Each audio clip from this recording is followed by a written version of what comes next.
జై శ్రీరామ్. భగవద్భక్తులందరికీ కూడా ఝాన్సీ ఆధ్యాత్మిక ముచ్చట్లకి స్వాగతం, సుస్వాగతం. జై విఘ్నేశ్వర, జై గురుదేవ, జై శ్రీమన్నారాయణ. ఓం పార్వతీ పరమేశ్వరకు ప్రణామం చేసుకుంటూ శ్రీమన్నారాయణీయం 7వ శ్లోకంలోకి అడుగు పెడదాం. కష్టాతే సృష్టి చేష్ట బహుతర భవ ఖేదావహాభి జీవభాజాం ఇత్యేవం పూర్వమాలోచితం అజిత మయా నైవ మధ్యాభిజానే నో చేజ్జీవాః కథం వా మధురతరమిదం త్వద్వపుశ్చిత్రసార్ద్రం నేత్రైశ్రోత్రైశ్చ పీత్వా పరమరస సుధాంబోధిపూరే రమేరన్. ఇది 7వ శ్లోకం భగవంతుని యొక్క వర్ణనలో. కష్టాతే సృష్టి చేష్ట. నాయనా, ఓ నారాయణ, నీవు చాలా సుకుమారుడివి అని భావించానయ్యా. చాలా సుకుమారుడివే. కాకపోతే నాకు ఎలాంటి భావం ఉండేదంటే, ఇంత సృష్టి చేశావు.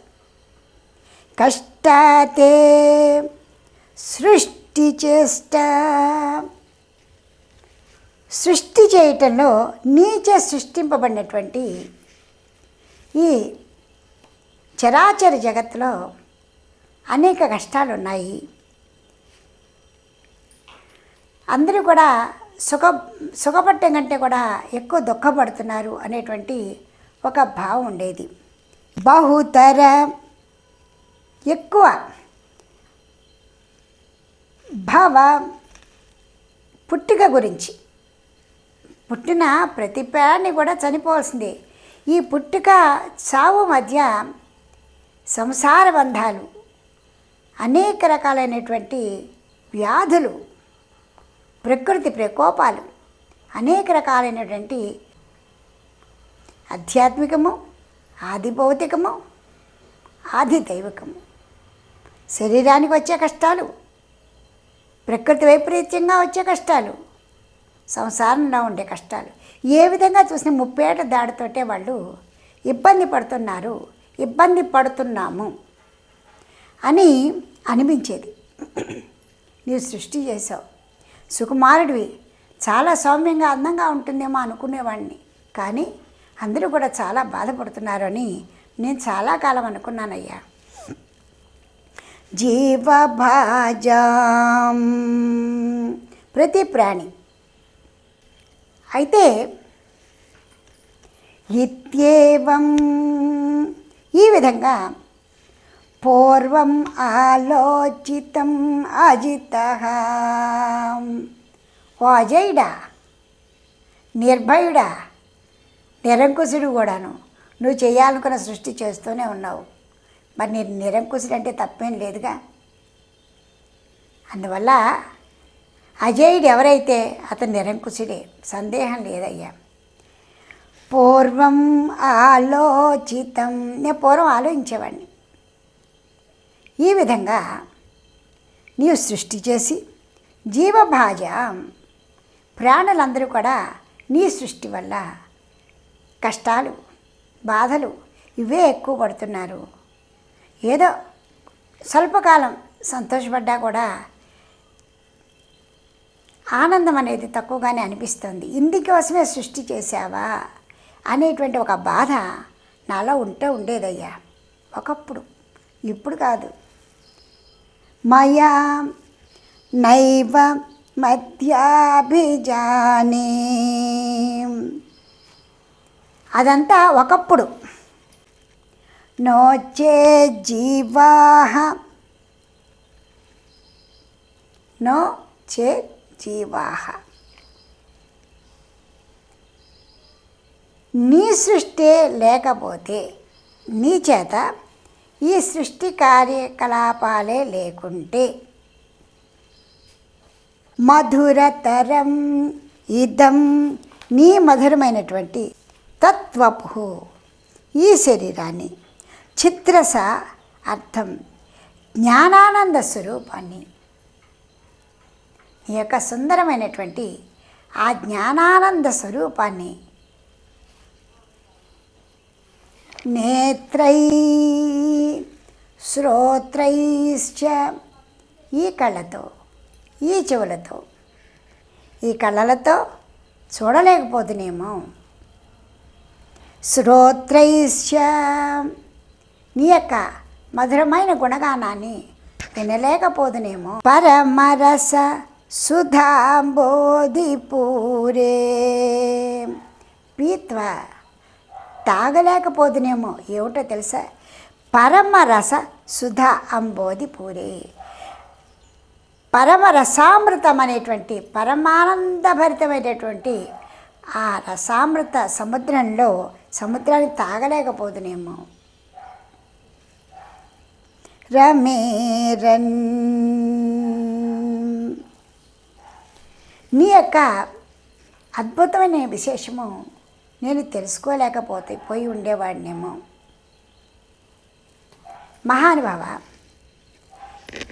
నీవు సృష్టి చేసి సకల ప్రాణులని సృష్టించి, ఒక మానవులే కాదు, జీవం ఉన్న ప్రతి ప్రాణి కూడా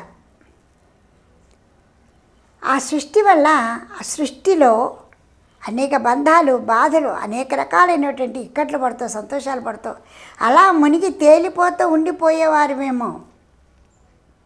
అలాంటి మాకు, అలాంటి ఈతి బాధల సముద్రంలోంచి ఒయాసిస్సులాగా మా అందరికీ సేద తీర్చడం కోసమని నీ మధుర దరహాస రూపమైనటువంటి ఈ ఆనంద రూపాన్ని మా అందరికీ చూపించడం కోసమని ఈ విధంగా ఉన్నావయ్యా.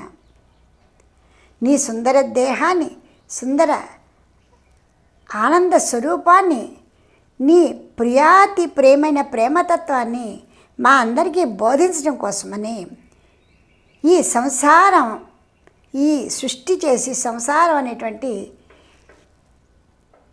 ఈతి బాధల్ని మాకు కలుగజేసావా అయ్యా. ఇవే లేకపోతే నిన్ను అసలు నిన్ను చూడం కదా, స్మరణే చెయ్యం కదా అని నారాయణ భట్టతిరి అంటున్నారండి. ఇందులో ఇసుమంతైనా కూడా అబద్ధం లేదు.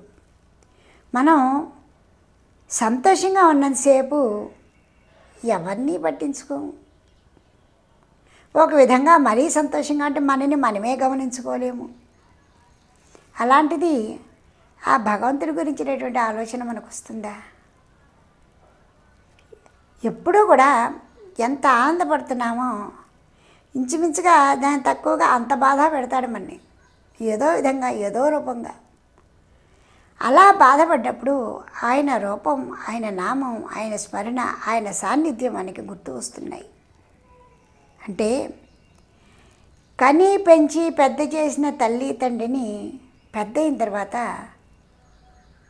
మన సంసార తాపత్రయంలో పడి ఒక విధంగా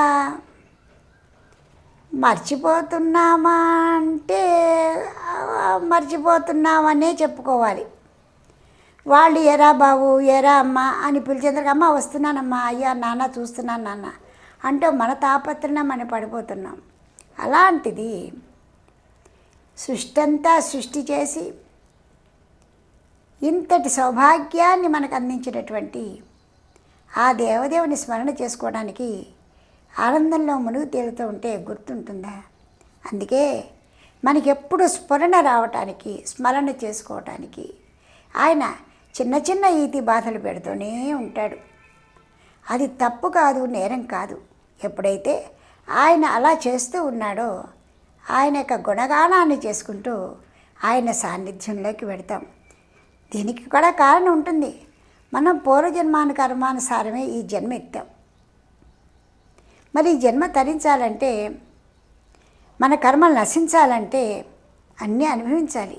అనుభవిస్తూ కూడా ఎడారిలో వయాసిస్సులాగా మన మనస్సుకి ఎక్కడ సేద తీరుతుంది? ఆ దేవదేవుని యొక్క దివ్య సన్నిధానంలో, ఆయన యొక్క సుందర రూపాన్ని చూస్తూ ఆయన దివ్యనామాన్ని గానం చేస్తూ మధురతర రసాంబోధి పూరే రమేరన్ పీత్వా, మహామధురమైనటువంటిది. ఇవాళ దేవుడు దండం పెట్టుకున్నాం కదా, గుణగానాన్ని చేశాం కదా, మళ్ళీ ఎందుకులే అనిపించదు. ప్రతి క్షణము కూడా ఎంత చేసినా కూడా మనస్సే నిండదు. అంత గొప్ప అమృతాన్ని మాకు అందించడం కోసమని ఈ చరాచర సృష్టి చేసి నీవు మాకు ఆనందరూపుడిలాగా కనిపిస్తున్నావయ్యా. పూర్వం నేను అలాగే ఆలోచించేవాడిని, కేవలం ఈ కష్టాలు పెట్టడం కోసం నా సృష్టి చేశావు అని అనుకునేవాడిని. ఇప్పుడు నాకు ఆ భావం లేదయ్యా. నీ దివ్యమంగళ విగ్రహాన్ని చూస్తూ హాయిగా ఈ జన్మ తరించడం కోసమని మాకు ఈ సంసారం అనేటువంటి మార్గాన్ని పెట్టావేమో, ఈ కష్టాలు సుఖాలు అనేటువంటి మెట్లు పెట్టావేమో అని నేను అనుకుంటున్నానయ్యా అంటూ ఆయన పరమానంద భరితుడే ఆ దేవదేవుని ప్రార్థన చేశాడండి. కష్టాతే సృష్టి చేష్ట బహుతర భవ ఖేదావహ జీవభాజాం ఇత్యేవం పూర్వం ఆలోచితం అజిత మయా నైవ మధ్యాభిజానే నోచే జీవాః కథం వా మధురతరమిదం త్వత్వపుశ్చిత్రసార్ద్రం నేత్రై శ్రోత్రైశ్చ పీత్వా పరమరస సుధాంబోధిపూరే రమేరన్.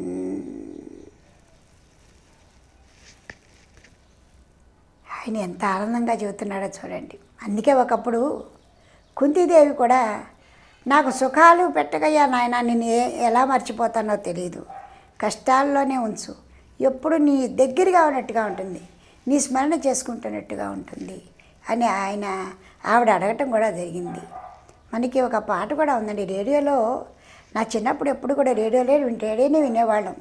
ఆ రేడియోలో ఒక చక్కటి పాట వచ్చేదండి పొద్దున్నే భక్తరంజంలో.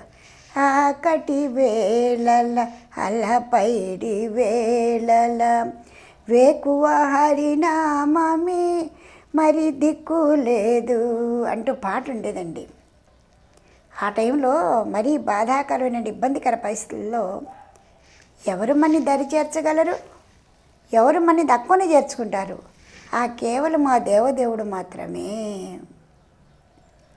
బాహ్యంగా ఎంతమంది మనకి సపోర్ట్ చేసినా ఆంతరికంగా ధైర్యాన్ని ఇవ్వని, శక్తిని ఇవ్వని అన్నీ ఆ దేవదేవుడు మాత్రమే. అదేవిధంగా నారాయణ భట్టతిరి మాకు ఏమో అనుకున్నానయ్యా నీ నటన చూసి, నీ లీలా విలాసం చూసి, అది ఏమీ కాదు నాకు అర్థమైంది అంటూనే నమ్రాణాం సన్నిధత్తే సతతమపి పురస్తైరనభ్యర్థితానః వ్యర్థాన్ కామానజస్రం నితరతి పరమానంద సాంద్రాం గతించ ఇత్థం నిశ్శేషలభ్యో నిరవధిక ఫలః పారిజాతో హరే త్వం క్షుద్రం తం చక్రవాటీ ద్రుమం అభిలషతి వ్యర్థమర్తివ్రజోయం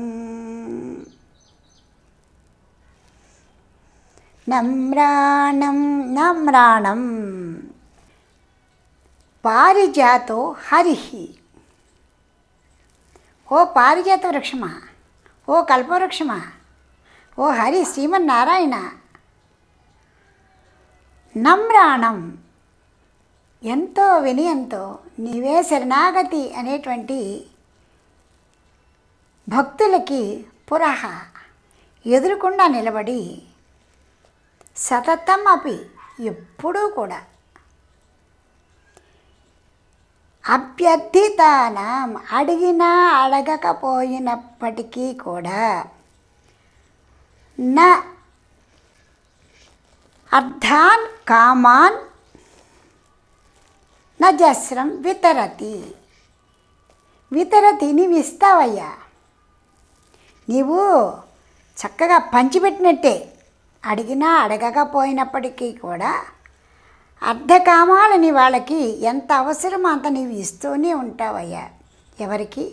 వినయశీలురైనటువంటి వారందరికీ కూడా. వారు అడిగినా అడగకపోయినా పురహ ఎదురుకుండా నిలబడి చక్కగా ప్రసాదిస్తూనే ఉంటావు. ఎలాగా? పరమానంద సాంద్రం. ఒకటి భక్తి మార్గం ద్వారా మోక్షోపాయాల్ని చూపిస్తూ ఉంటావు. పరమ ఆనంద సాంద్రం గతి గతంచ. జీవన్ముక్తి విధానాల్ని చక్కగా మాకు ప్రోత్సాహం చేస్తూ ఉంటావు, ప్రసాదిస్తూ ఉంటావు. చక్కటి జీవితాన్ని మాకు అడిగినా అడగకపోయినా కూడా ప్రసాదిస్తూనే ఉంటావు. అయితే ఈ విధంగా నిశ్శేషలభ్యే, ఈ విధంగా నీవు ప్రసాదించేది నిశ్శేషం. ఇవాళ ఇచ్చావు రేపు ఇస్తావా, రేపు చూస్తావా, లేకపోతే నాకు ఇచ్చావు వాళ్ళకి ఇస్తున్నావా అనేదే లేదు. సకల చరాచర సృష్టిలో కూడా వినయ సంపన్నులందరికీ కూడా నీవే వెన్నుదన్నువు తప్ప ఇంకెవ్వరూ లేరయ్యా. వారు అడిగినా అడగకపోయినప్పటికీ కూడా వారి యొక్క అవసరాలను తీరుస్తూ, వారి కోరికను తీరుస్తూ, రక్షిస్తున్నటువంటి కల్పవృక్షాన్ని నీవే. పారిజాత వృక్షాన్ని నీవే కదయ్యా. అయితే అట్టి పారిజాత వృక్షాన్ని, అట్టి కల్పవృక్షాన్ని మర్చిపోయి త్వం నువ్వు ఉండగా క్షుద్రం ఈ విషయాన్ని మర్చిపోయినటువంటి పామరులందరూ కూడా చక్రవాటి ద్రుమం, ఆ ఇంద్రుని యొక్క చక్రవాటి ద్రుమం, ఆ ఇంద్రుని యొక్క ఉద్యానవనంలో ఉండేటువంటి పారిజాతాన్ని అంటే ఆ కల్పవృక్షాన్ని కోరుకుంటున్నారేంటి అంటే అందరూ కూడా ఇంద్రియాల వెంట పరుగు పెడుతున్నారేంటి? ఇంద్రియాలు ఏది చెప్తే అది చేస్తున్నారేంటి? శాశ్వతమైనటువంటి నీ స్థానమైనటువంటి హృదయంలో దృష్టిని ఎందుకు ఉంచుకోలేకపోతున్నారు? సమస్తాన్ని నీవు ఎక్కడి నుంచి ప్రసాదిస్తూనే ఉన్నావు కదయ్యా, అది ఎందుకు గమనించుకోలేకపోతున్నారు? అలాంటి ఎవరైతే ఆ విధంగా ఇంద్రియాల వెంట పెడుతూ అసలైనటువంటి కల్పవృక్షాన్ని నిన్ను మర్చిపోతే వారి జీవితం వ్యర్థమే కదా. కాబట్టి నాకు అలాంటి స్థితిని తీసుకురావద్దు నాయన, నిన్నే శరణు కోరుతున్నాను, నీవే నాకు శరణాగతి, నిన్నే శరణి వేడుతున్నాను నాయన అంటూ ఆయన నమ్రాణం సన్నిధత్తే సతతమపి పురస్తైరనభ్యర్థితానం అర్థాన్ కామాన్ జస్రం వితరతి పరమానంద సాంద్రాం గతించ ఇత్తం నిశ్శేషలభ్యే ఇత్తం నిశ్శేషలభ్యో హి. అది నిశ్శేషమయ్యా, అయిపోతుందేమో నా ఆలోచనే లేదు. నీవు ఏ విధంగా నిశ్శేషుడివో ఇవన్నీ కూడా నిశ్శేషమే. కోరుకున్నంత వారికి కోరుకున్నంత, జుర్రుకున్నంత వారికి జుర్రుకున్నంత. ఇందాకనే చెప్పాను, నేత్రై శ్రోత్ర చెప్పిత్వ, కళ్ళతో చెవులతో ఎంత ఆస్వాదిస్తే అంత. నిత్యం నిశ్శేషలభ్యో నిరవధిక ఫల, నిరవధి అయినటువంటి ఫలం అన్నమాట. పారిజాతో హరోహి పారిజాతో హరేహి. ఓ కల్పవృక్షమా, త్వం క్షుద్రం తం చక్రవాటి ద్రుమభిలషితై వ్యర్థమద్దివ్రజోయం.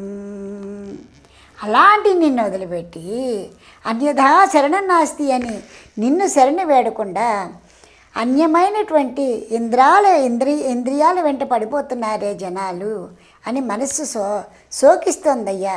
నాకు అలాంటి స్థితి తీసుకురావద్దు నాయన అంటూ ఆ నారాయణ భట్ట తిరిగి ఆయన వేడుకుంటూ మనందరినీ కూడా ఆ విధంగా ఆయన దారిలో నడవమని చెప్తున్నారండి. చూసారా ఆ భగవంతునికి కృప ఎంత అద్భుతమో వాళ్ళందరూ అనుభవిస్తూ మనకు చెప్తున్నారు. మనందరూ కూడా సాధ్యమైనంత వరకు ఆ దేవదేవుని సన్నిధానంలోనే ఉందాం. మనకి కొంచెం వినయం, కొంచెం స్మరణ, కొంచెం మననం, కొంచెం చాలండి. ఆయన అంత మహానుభావుడు, అంత వాడికి అంత పత్ర అంటారు. ఇంత చాలా ఆయనకి. పత్రం పుష్పం ఫలం తోయం అన్నారు. అది కూడా వద్దనే చెప్పాడు ఆయన. నాకై నీ మనసు ఇవ్వు చాలు అన్నాడనమాట. అలాంటి అద్భుతమైనటువంటి ఉపాయాలను చెప్పినటువంటి ఆ నారాయణ భట్టు తిరిగి ప్రణామం చేసుకుంటూ ఆ దేవదేవుని ప్రార్థన చేసుకుంటూ వచ్చే సంచికలో మరో 2 శ్లోకాలని చదువుకుందాం. జై శ్రీరామ్. మీకు ఈ వీడియో నచ్చితే లైక్ చేయండి, షేర్ చేయండి, సబ్స్క్రైబ్ చేయండి.